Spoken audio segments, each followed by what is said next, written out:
Your body, at every moment, is a fortress under siege. Invisible threats surround you, bacteria drift through the air, viruses lurk on doorknobs, fungi cling to damp corners, and parasites wait for a chance to slip inside. Yet despite this constant onslaught, most days you feel perfectly healthy.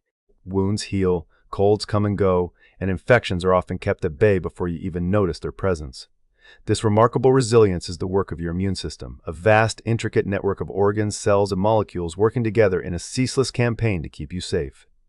The immune system's fundamental purpose is simple to state, but profound in scope. It protects you from harm, whether that threat comes from a microbe, a toxin, or even changes within your own cells that could lead to cancer. In this grand defense, the immune system must perform a delicate balancing act. It must be vigilant enough to recognize and destroy invaders, yet discerning enough to spare your body's own cells. It must react quickly to new dangers, but also remember past encounters so it can respond even faster in the future. All of this requires a coordinated effort from a diverse cast of players, each with their own role in the immune drama. Let us begin at the very surface of the body, with its outermost defenses. Your skin is more than just a covering. It is a physical barrier fortified against the entry of germs. Skin produces antimicrobial proteins and is home to immune cells that stand ready to respond at the first sign of trouble. Alongside the skin, mucous membranes line the moist passages of your body. The mouth, nose, throat, and digestive tract, producing mucus that traps invaders and often contains its own antimicrobial substances. These barriers are your immune system's first line of defense, working tirelessly to keep threats out. Yet, some invaders inevitably manage to slip past these front lines. When they do, the immune system deploys an internal army, operating below the surface in tissues, blood, and specialized organs.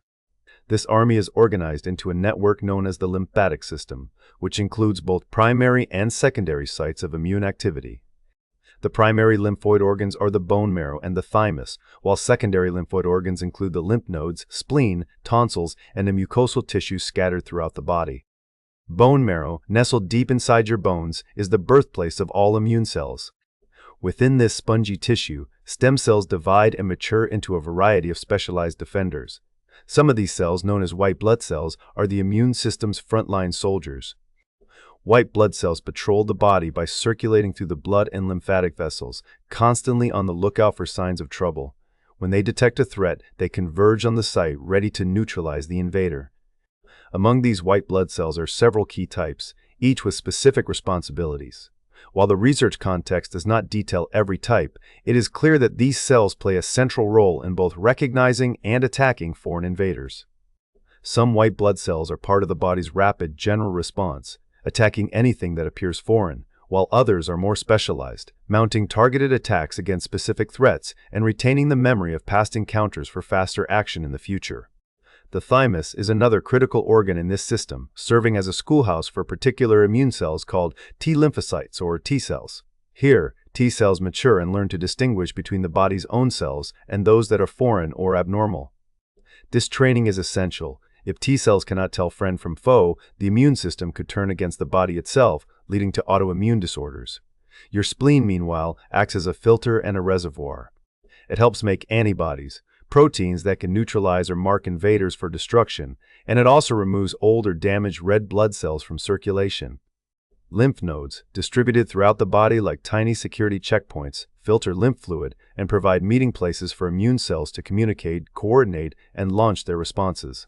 Tonsils, mucous membranes, and other lymphatic tissues act as surveillance outposts, especially in areas where germs are most likely to enter.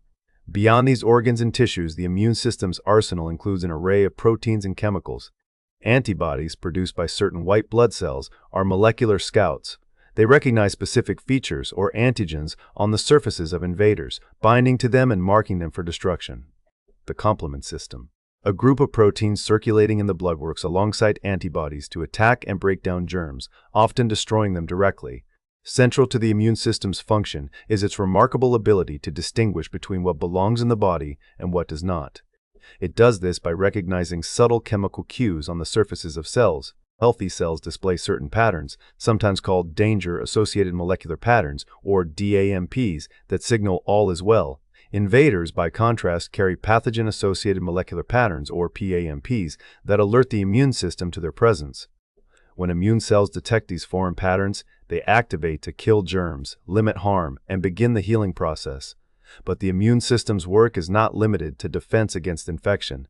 It also plays a vital role in healing injuries, cleaning up cellular debris, and even keeping a lookout for cells that have begun to grow abnormally, as in the case of cancer.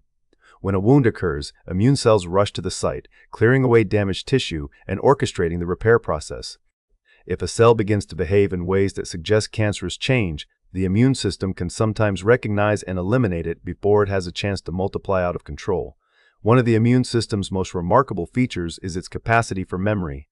After a first encounter with a particular germ, the immune system keeps a record, essentially a blueprint of the invader. This record is stored in specialized cells and antibodies, so that if the same threat returns, the response is faster and more effective. This adaptive memory underpins the success of vaccines, which introduce harmless pieces of a germ to train the immune system without causing disease. The immune system is not infallible, however. Sometimes it becomes overzealous, reacting to harmless substances as if they were dangerous. This is the basis of allergic diseases. Other times, it may fail to respond strongly enough, leading to immunodeficiencies, or it may mistakenly attack the body's own tissues, resulting in autoimmune disorders. These failures remind us how finely tuned the immune system must be to protect us without causing harm. Despite its complexity, the immune system's goals remain clear: to keep out invaders, destroy those that slip in, and remember past threats to guard against future attacks. It is a team effort involving organs like the skin, bone marrow, thymus, spleen, tonsils, and mucous membranes, cells such as various white blood cells, and a host of supporting molecules and proteins, including antibodies and elements of the complement system. Let us pause for a moment and consider the sheer scale of this operation. Imagine every white blood cell as a vigilant sentinel, each patrolling its assigned region, communicating with others through chemical signals, and responding instantly to calls for help. Picture the bone marrow as a factory, producing new defenders day and night while the thymus oversees their training. Visualize the lymphatic system as a network of highways and checkpoints, directing immune traffic where it is needed most. The spleen, quietly filtering the blood, stands ready to help produce antibodies at a moment's notice. Meanwhile, the skin and mucous membranes form a living barricade, keeping most threats at bay before the internal army is even mobilized. All of these elements must work in concert, guided by layers of checks and balances that help the immune system distinguish friend from foe. The recognition of antigens, those telltale markers that identify foreign substances, is at the heart of this process.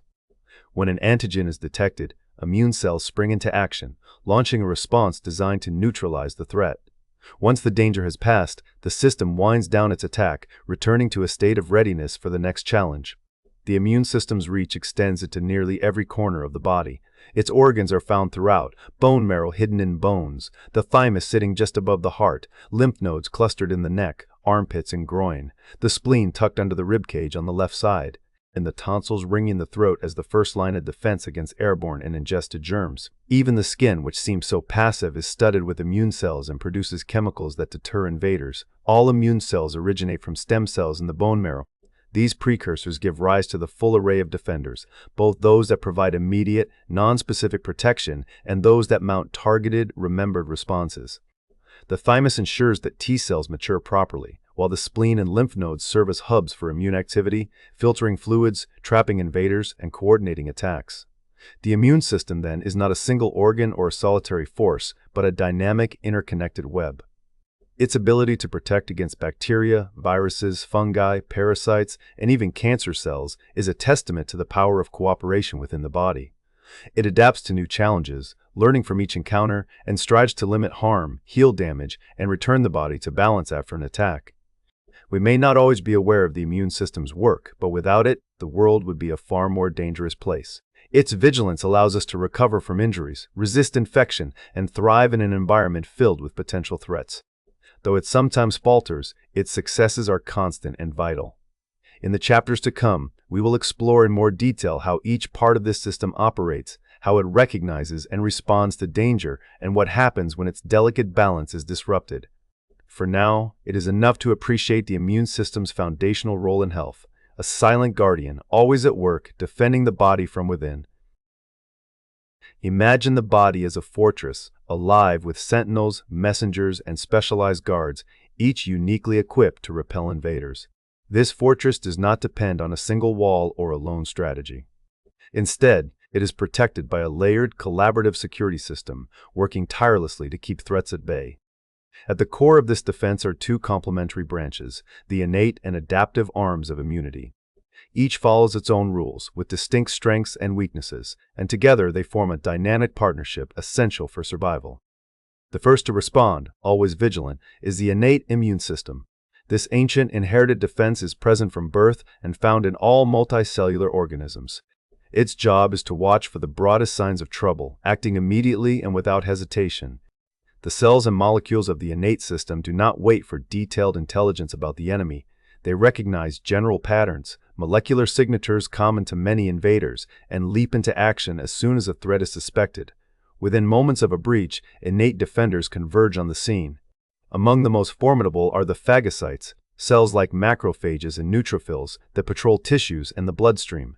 These cells are professional eaters, trained to engulf and digest anything that appears suspicious.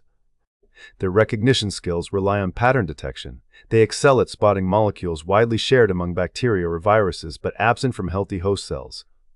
Once an intruder is identified, the phagocyte engulfs it in a process similar to swallowing, trapping the invader within its own cellular stomach and breaking it down with powerful enzymes. Other innate warriors include natural killer cells, a type of white blood cell that specializes in identifying and destroying infected or abnormal cells. Unlike phagocytes, which ingest their targets, natural killer cells release molecules that puncture the membranes of compromised cells, leading to their swift destruction. They are especially important in containing viruses and detecting cells that have begun to behave irregularly. But the innate response is not limited to cellular soldiers. It is reinforced by a host of proteins and chemical messengers that flood tissues at the first sign of trouble. The complement system, for example, is a cascade of blood proteins that, once triggered, can mark invaders for destruction, attract more immune cells to the scene, and even rupture the membranes of certain pathogens directly. Cytokines such as interleukin-1 and interferons act as the immune system's alarm bells, broadcasting distress signals that alert other cells and help coordinate the broader response. Enzymes, antimicrobial peptides, and acidic environments like those in the stomach add further layers of defense, making it difficult for many germs to gain a foothold. The innate system is fast, but not particularly discerning. Its responses are blunt, shaped by the need for immediate action rather than precision. It cannot tailor its attack to a specific strain of bacteria or remember past encounters. Once the immediate threat is handled, the innate defenders recede, ready to respond again but unable to provide lasting protection or improvement from one battle to the next. In many cases, however, the innate response alone is not enough. Some threats are too numerous, too cunning, or too well adapted. When this happens, a second, more specialized system is called into play, the adaptive immune system. Unlike the broad and immediate tactics of the innate arm, the adaptive response is careful and methodical, building a custom defense for each unique invader. The adaptive immune system stands out for its extraordinary specificity. Its main players, B lymphocytes and T lymphocytes, carry receptors uniquely tailored to recognize particular antigens, the molecular fingerprints of pathogens. These lymphocytes are not born with knowledge of every potential threat. Instead, they develop their unique receptors through genetic shuffling, creating a vast library of possible specificities. When a foreign molecule enters the body, only those lymphocytes with receptors precisely matched to the antigen are activated. But how does the adaptive system know when to respond or which invader to target? Here, the collaboration between innate and adaptive immunity becomes vital. Specialized cells called antigen-presenting cells, often dendritic cells or macrophages, act as intermediaries. They engulf pathogens, break them down, and display fragments of the invader's antigens on their surfaces. These fragments serve as flags, signaling to T cells that a threat is present and offering a sample of its identity. Once a T cell recognizes its matching antigen, it is activated and begins to multiply, a process known as clonal expansion. Different types of T cells are summoned depending on the situation. Helper T cells orchestrate the response, releasing signals that activate other immune cells, including B cells and macrophages. Cytotoxic, or killer, T cells seek out and destroy cells that are infected or have become abnormal, such as those affected by viruses or transformed by cancer.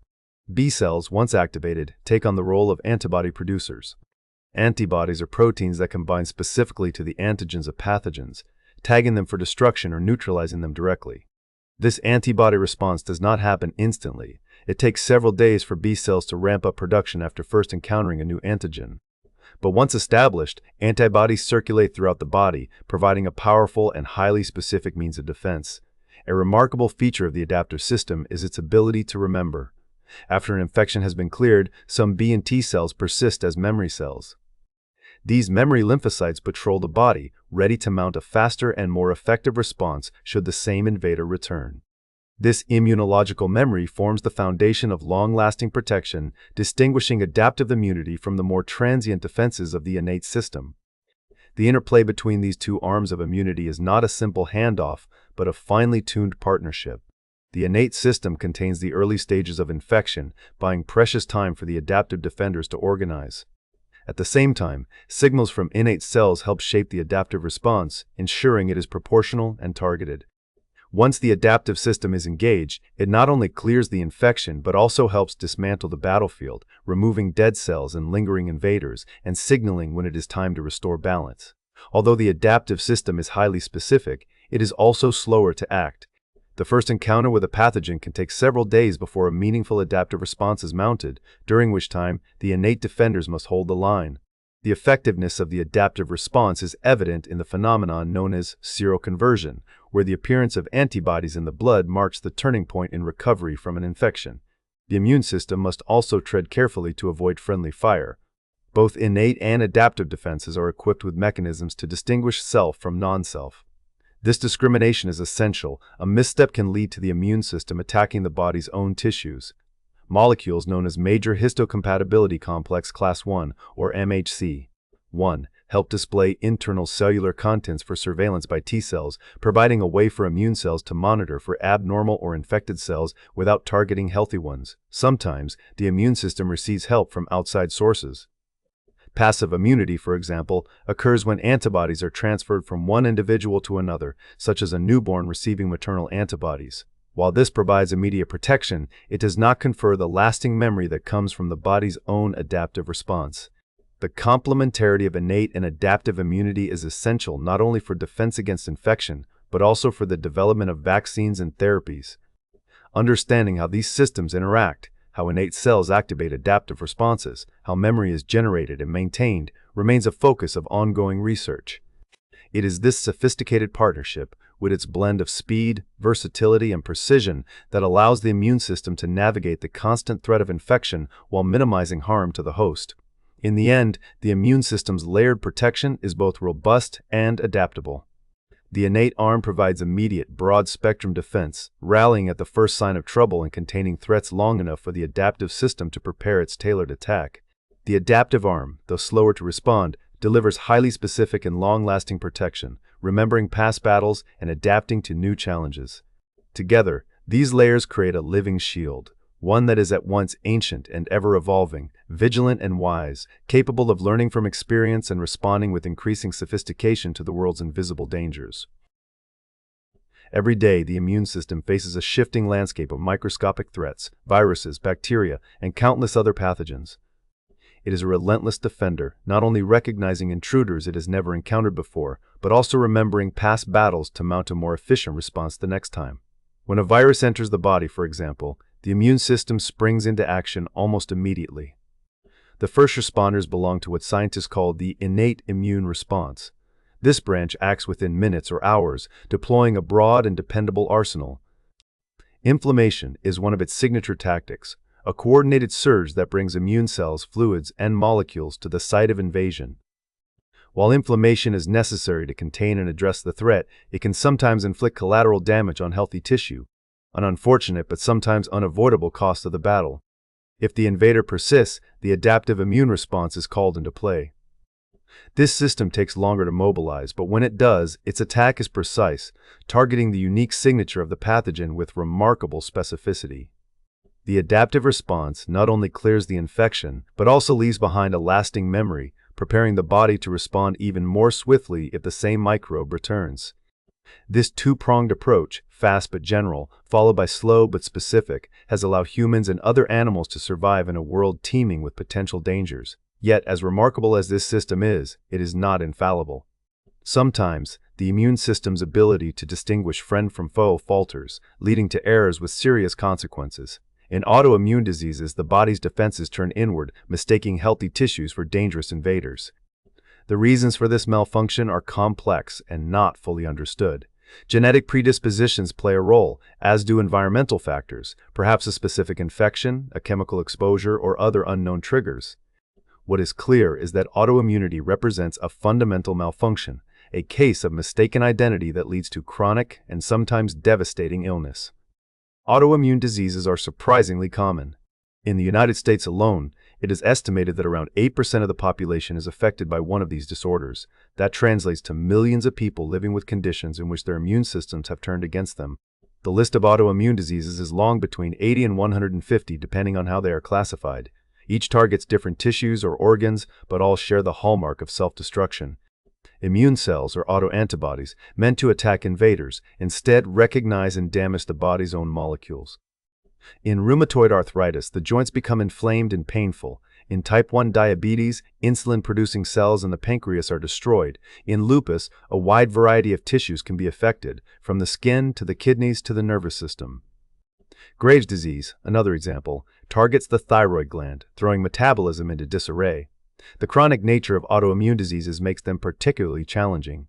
There is, at present, no cure, only treatments that can help manage symptoms or slow the destructive process. These treatments often work by dampening the immune response, which can leave patients more vulnerable to infections. Research into the causes and mechanisms of autoimmunity is ongoing, with scientists seeking to untangle the genetic and environmental factors that conspire to undermine the immune system's discrimination between self and non-self. Autoimmunity is not the only way the immune system can go awry. Allergies represent another form of inappropriate response, but the target here is different. Instead of attacking the body's own tissues, the immune system reacts to harmless environmental substances, pollen, pet dander, certain foods, as if they were deadly threats. The result is inflammation, itching, swelling, and sometimes even life-threatening reactions.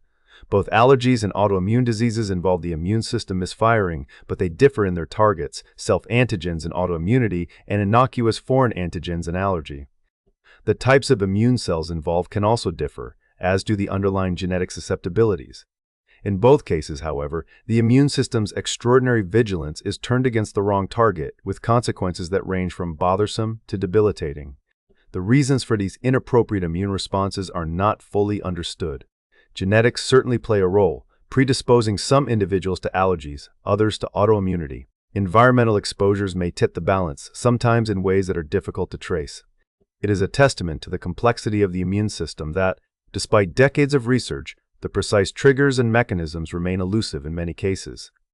Against this backdrop of both triumph and vulnerability, vaccines stand out as one of the most powerful tools ever developed to support the immune system. The concept is elegantly simple. By introducing a harmless version or fragment of a pathogen, vaccines train the immune system to recognize that invader. This practice run enables the body to develop both antibodies and memory T cells, the sentinels of future immunity. When the real pathogen arrives, the immune system is primed to respond rapidly and forcefully, often preventing illness entirely or reducing its severity. Vaccines have transformed public health. Diseases that once claimed millions of lives, smallpox, polio, measles, have been reduced to rare occurrences or eliminated in many parts of the world. The principle behind vaccination is to imitate infection just enough to engage the body's defenses, but not enough to cause harm. Mild symptoms can occur after vaccination: a sore arm, a low fever. But these are signs that the immune system is learning, building the defenses that could one day save a life. The effectiveness of vaccines is rigorously tested. In carefully controlled clinical trials, scientists measure how well a vaccine prevents disease in ideal conditions. This is known as efficacy. Once a vaccine is in widespread use, its real-world performance or effectiveness is monitored by tracking disease rates, hospitalizations, and other outcomes. Sometimes, more than one dose is needed to build or maintain strong protection, especially as immunity may wane over time. This is why booster shots are recommended for certain diseases, ensuring that the immune memory remains sharp and ready. Vaccines do more than just prevent their target diseases. There is evidence that some vaccines, such as those for influenza, respiratory syncytial virus, and pneumococcal infections, are linked to reduced risks of other serious health events, including cardiovascular complications in older adults. This suggests that the benefits of immunization may extend well beyond the immediate threat of infection, helping to protect vulnerable populations in unexpected ways. The impact of vaccination is not limited to individuals. When enough people in a community are immunized, the spread of disease is slowed or stopped altogether, a phenomenon known as herd immunity. This protects those who cannot be vaccinated, such as newborns or people with certain medical conditions. The path to herd immunity requires high vaccination rates, which is why public health campaigns emphasize the importance of widespread participation. Vaccines undergo continuous safety monitoring, both before and after they are approved for use, to ensure that their benefits far outweigh any risks. Yet the story of vaccines is not without its challenges. Not all pathogens can be easily targeted by vaccination. Some, like the influenza virus, mutate rapidly, altering their surface proteins and evading immune detection. Others have complex life cycles or shield themselves from immune attack in ways that make vaccine development especially difficult. Despite these hurdles, immunization remains one of the most cost-effective health interventions ever devised. The World Health Organization estimates that current immunization programs save 2 to 3 million lives each year, largely by preventing childhood deaths from infectious diseases. One of the fascinating aspects of vaccination is the balanced immune response it induces. The goal is to provide robust protection against the target pathogen without tipping the immune system toward harmful overreaction. In some cases, vaccines may even offer secondary benefits, such as protection against unrelated infections or, possibly, a reduced risk of certain autoimmune diseases, a subject of ongoing research. The process by which a vaccine works can be likened to a military drill. The body is exposed to an antigen, a molecule or fragment derived from the pathogen, but in a form that cannot cause disease. This exposure stimulates the production of antibodies and memory cells, setting the stage for a more rapid and effective response if the real enemy appears. The result is a kind of immunological rehearsal, one that leaves the body better equipped to face the genuine threat. It is worth noting that immunity acquired through natural infection is often stronger than that provided by vaccines, at least for some diseases. However, the risks associated with natural infection, severe illness, long-term complications, or even death far outweigh the temporary discomfort of vaccination. Vaccines offer a safer route to protection, one that harnesses the strengths of the immune system without exposing the body to unnecessary danger. The story of the immune system, then, is not just about internal battles against invisible foes. It is also about the ways in which science has learned to support and augment these natural defenses. Through vaccination, we can tip the scales in our favor, reducing the burden of disease and extending lives on a global scale. The cost-effectiveness of immunization, its ability to save millions of lives, and its potential to reduce suffering from far more than just infectious diseases, all speak to the power of harnessing the immune system's memory for the greater good. Despite all we have learned, challenges remain. Autoimmune diseases continue to puzzle researchers, their causes a tangled web of genes and environmental triggers. Allergies, too, remain a stubborn problem for millions, their roots only partly understood. Some pathogens still elude our best efforts at vaccine development, and the threat of emerging infections is ever present. But the progress made so far is undeniable. The immune system, with all its strengths and vulnerabilities, is better understood now than ever before. And with each scientific advance, from the careful study of immune disorders to the development of new vaccines, we move closer to a world where disease is less a matter of fate and more a matter of prevention and control. In this ongoing struggle, the immune system is both hero and, at times, victim of its own power. It rises to meet challenges from without and within, learning, adapting, and sometimes making costly mistakes. Our own ingenuity, reflected in vaccines and the science of immunology, has become a crucial ally in this fight. The story is not over, and the next chapters will be written by the discoveries yet to come, by the lives saved, and by the diseases that, one by one, are brought under control.